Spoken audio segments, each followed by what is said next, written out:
வயநாட்டில் நிலச்சரிவு ஏற்பட்ட பகுதிகளிலிருந்து மீட்கப்பட்டவர்கள் 91 முகாம்களில் தங்க வைக்கப்பட்டுள்ளனர்.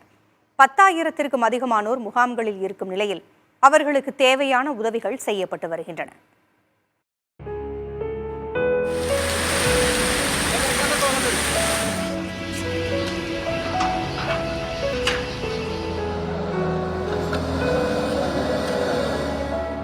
வயநாடு இதுவரை சந்தித்திராத பேரழிவை எதிர்கொண்டு வரும் நிலையில் நிலச்சரிவால் பாதிக்கப்பட்ட பகுதிகளிலிருந்து மீட்கப்பட்டவர்கள் கல்பேட்டா, மேப்பாடி, ரிப்பன், அரப்பேட்டா, சூரல் மலை உள்ளிட்ட பகுதிகளில் உள்ள முகாம்களில் தங்க வைக்கப்பட்டுள்ளனர்.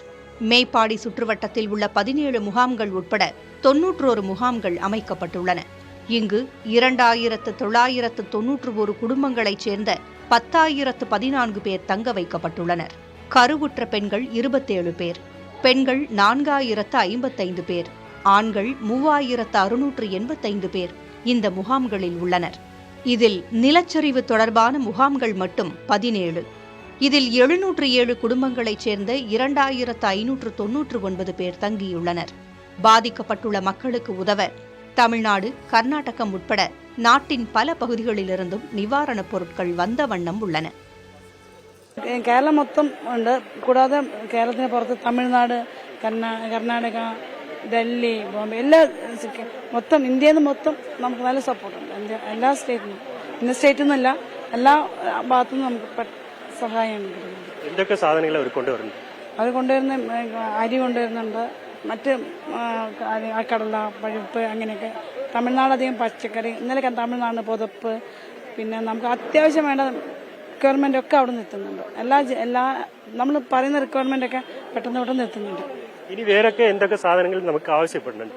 നമ്മളിപ്പോ അരിയും ഡ്രസ്സ്, ലേഡീസ് ഇന്നർവെയർ, അതായത് ഡ്രസ്സുകൾ, ജെൻസ്, കുട്ടികൾക്കുള്ള ബാഗ്, അങ്ങനെ സ്കൂള് ഇപ്പം ഇത് കഴിഞ്ഞാൽ നമുക്ക് സെക്കൻഡ് സ്റ്റെപ്പ് അവർക്ക് വേണ്ട കിറ്റ് നൽകേണ്ടി വരും. പിന്നെ അത് കഴിഞ്ഞാൽ നമ്മൾ അവരുടെ മൊത്തം ഫാമിലിനെ ഏറ്റെടുക്കേണ്ടി വരും.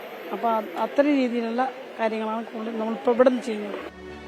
குடிநீர், உணவுப் பொருட்கள், அரிசி, காய்கறி, மளிகை பொருட்கள், பிஸ்கட், பிரெட், குழந்தைகளுக்கு தேவையான புத்தகங்கள், நோட்டுகள் போன்றவை வரும் நிலையில் ஆடைகள் மட்டும் குறைவான அளவில் வருவதாக இவர்கள் தெரிவிக்கின்றனர். மாற்றுத் துணி இல்லாமல் தவிக்கும் மக்களுக்கு ஆடைகளின் தேவை அதிகம் உள்ளதாக தெரிவிக்கிறார்கள். இதேபோல நிவாரண முகாம்களில் உள்ளவர்களுக்கு உதவும் பணியில் பள்ளி மற்றும் கல்லூரிகளைச் சேர்ந்த மாணவர்கள் அதிக அளவில் முன்வருகிறார்கள். இங்கே காலேஜ் ஸ்டூடெண்ட்ஸு, அதே மாதிரி ஸ்கூல் ஸ்டூடெண்ட்ஸ் எல்லாம் ரொம்ப உற்சாகமாக ஒர்க் பண்ணிட்டு இருக்காங்க. மக்களுக்கு இங்கே முகாமில் இருக்க மக்களுக்கெல்லாம் ரொம்ப உதவி செய்துட்டு இருக்காங்க. அதே மாதிரி வெளியிருந்து பொருளெல்லாம் எடுத்துட்டு வரவங்களுக்கெல்லாம் ரொம்ப ஒரு ஹெல்ப்ஃபுல்லாக இருக்காங்க. ரோட்லலாம் அந்த டிராஃபிக்கெல்லாம் கண்ட்ரோல் பண்ணும்போது நமக்கு ரொம்ப இதாக இருக்கு. ஆனால் அவங்களுக்கு நல்லா உற்சாகமாக வேலை செய்கிறாங்க. ரொம்ப சந்தோஷம். சின்ன சின்ன பசங்கள்லாம் மனதாலும் உடலாலும் சோர்ந்து போயிருக்கும் மக்களுக்கு மாணவர்களின் உதவிகள் மிகவும் அவசியமாயிருக்கிறது. அனைத்தையும் இழந்திருக்கிறார்கள்.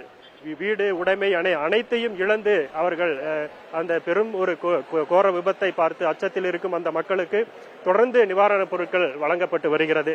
புதிய தலைமுறைக்காக கல்பேட்டா பகுதியிலிருந்து ஒளிப்பதிவாளர் தீபனுடன் சுதீஷ்.